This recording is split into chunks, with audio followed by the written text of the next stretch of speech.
Gen Z has more information about relationships than any generation before them, and yet more loneliness than ever. Everyone knows red flags, abuse and gaslighting, but somehow no one knows how to build a healthy relationship. Today we're going to break down why this generation struggles so much with intimacy, why loneliness keeps rising, and how online gender wars turn dating into a battlefield. I'm turning 25 next week and I've never had a boyfriend. How could no one have ever dated you? Like, oh my god, I'm like, that sucks. When really it's all about autonomy and having a choice. Like, I could have a boyfriend if I wanted. And I'm not trying to be cocky, but like, I have said no to multiple men in my life. I especially love how people who've never been in a relationship by 25 always emphasize that it's not because it didn't work out. It's always framed as autonomy, choice and control over your life. Like, it's not a lack of experience but a conscious position. And of course the cherry on top is the phrase that I could get a boyfriend anytime I want. Sure you could. Just like anyone can start running, quit smoking or learn Mandarin anytime they want. It just that somehow year after year that moment keeps getting postponed. Right now she's really comfortable living in independence mode. The world looks like an endless feed. Attention is there, options are there, men are there, zero obligations. Very comfortable position where you don't owe anyone anything, but everyone owes you. Any relationship at this age doesn't look like value but like an extra burden. Right now there are really a lot of options, then they get fewer. And then it's not the quantity of interested guys that changes, but their quality. There will always be guys willing to hook up, that's not even a question. The question is which of them will be ready to take responsibility and enter a serious relationship and not just stand in line. For me, it's always been, I have the power to do whatever I want, and letting go of that freedom is scary to me.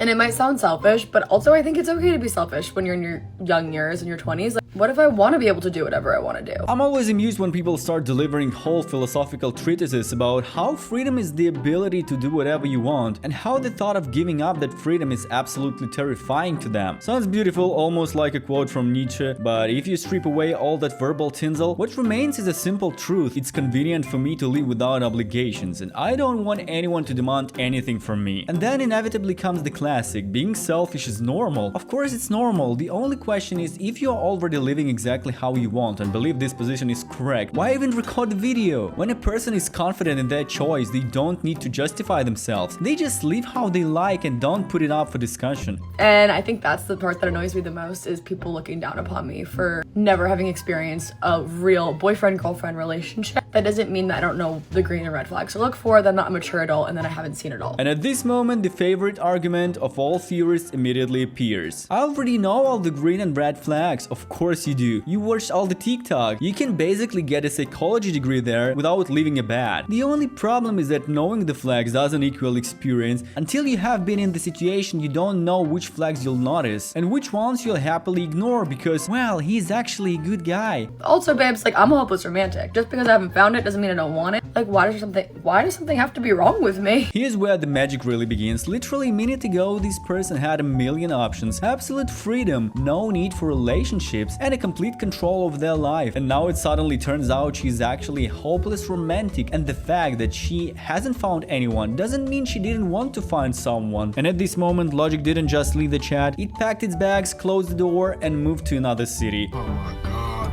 Oh, hell no, man. What the... No! God, please, no! Here everything came together perfectly. On screen is a maximally sexualized image, two bouncing watermelons actively working the camera, and over these are captions about how she's never kissed anyone, never had a boyfriend, and is totally modest. And at this moment your brain just leaves your skull because you can't understand. Is this an application to a monastery or an audition to a TikTok house? It's some new form of innocence. In presentation an OnlyFans star, in text I'm actually very modest. And the funniest part is that all this is presented as facts about me. Though it's obvious these aren't facts at all, but careful assembled bait. Likes, comments, reactions. In the end we have a very profitable template. And if suddenly someone in the comments carefully points out two bouncing contradictions, you can always say everyone around is perverts, and the video wasn't about that anyway. So I'm 26 years old. I never had a boyfriend, never been married. So it's kind of good because it scares off people that aren't serious about me. I do wonder sometimes like what it would be like to have a boyfriend. Like, I don't know, like I've never experienced it. It's funny how it works out. On one hand, not having a boyfriend is presented as a plus, like it immediately filters out all the non-serious guys. But on the other hand, literally in the next sentence she starts wondering what it's even like to be in a relationship. What if it's actually better than being strong and independent? And here the whole construction starts to fall apart because this is the most convenient position where you are always right. If everything is good, it's my choice. If questions appear, I just haven't decided yet. Zero responsibility and explanation for any situation. The problem is that when she decides to try herself in a relationship, she'll face harsh reality, and it's not even about her age or that there are not many options left. Even if physically she is still attractive, the problem is that she has zero experience building long-term relationships. You can't level up that skill just by watching TikToks about red and green flags. You know what? In 2025, I'm gonna start going for the hot guys. I'm gonna start going for the guys that are just so far out of my league. It's inconceivable that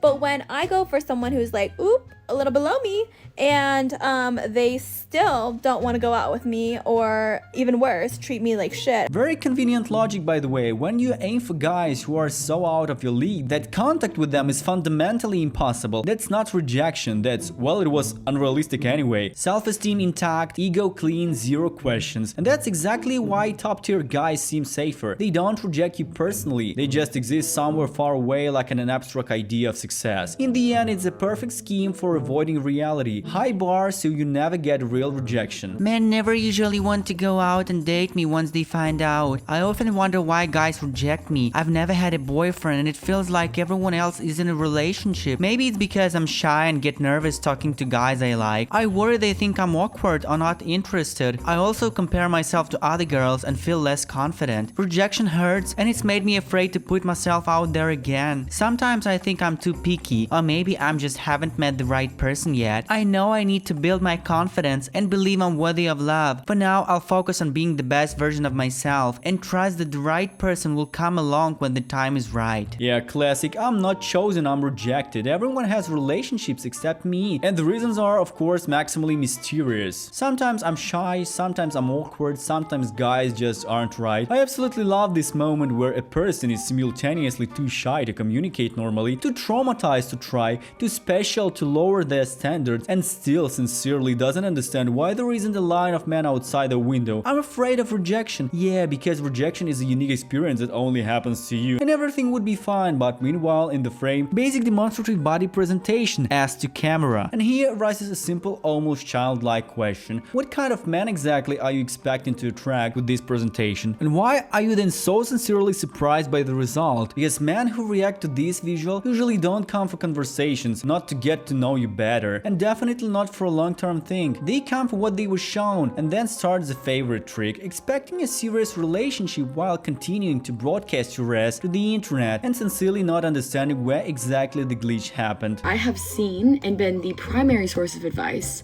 for over 20 separate relationships that I've seen my friends go for. I'm hyper aware of signs of cheating, of signs of very understanding of how to work through a relationship, how to give great advice, how to be there for someone and listen to someone. Here we have an absolutely gorgeous story. The girl says she was an advisor in 20 of her friends' relationships, so now she's a love guru on the Freud's level. She recognizes cheating, understands relationship dynamics, and is basically a real expert who just hasn't descended to practice yet, like someone who's watched UFC on TV their whole life and now sincerely believes they can step into the octagon and demolish Khabib. Let's break this down. On the one hand, she's absolutely right. Not having a long list of exes isn't a minus, but rather a plus. Most adequate guys really would prefer a girl without baggage from 40 ex-boyfriends. The problem isn't that she hasn't had relationships. The problem is that she claims watching 20 other people's dramas make her a relationship expert. So I may even argue that it's better that I haven't been in many relationships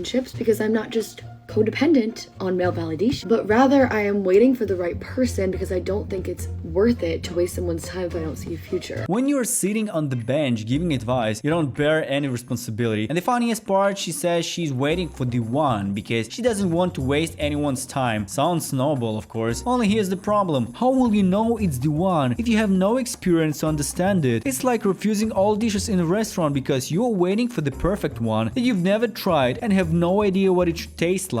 In the end, it's a beautiful self-deception. I'm not in a relationship not because I'm afraid or don't know how, but because I'm too smart and selective. I'm an expert just without practice, like a world chess champion who's never played but watched all the Kasparov's games on YouTube. Convenient position, nothing to say. Dating is so hard. I just want so badly to love and be loved, to find like my partner, find my person. Another round of time being wasted. I can't wait for the time where most things about me aren't endearing to someone. So we've reached the final boss of this whole journey. The girl is crying, saying she wants to love and be loved. And you know what? This is exactly the station where all the trains from previous stories eventually arrive. All these I'm waiting for the perfect prince. I'm too smart to waste time on unsuitable ones. I'm a relationship expert just without experience. These are all beautiful decorations that sooner or later collapse. And here's where it gets most interesting. Years of waiting for the one. Years of rejecting guys who don't meet the standards. Years of observing other people's relationship from an expert position. And what's the result? In the end, you're sitting alone, crying in front of a camera and realizing that while you were waiting for an ideal, time ran out. And now the choice is simple. Either keep waiting or finally come down from the clouds to earth and start building something real with real people who, surprise, also have flaws.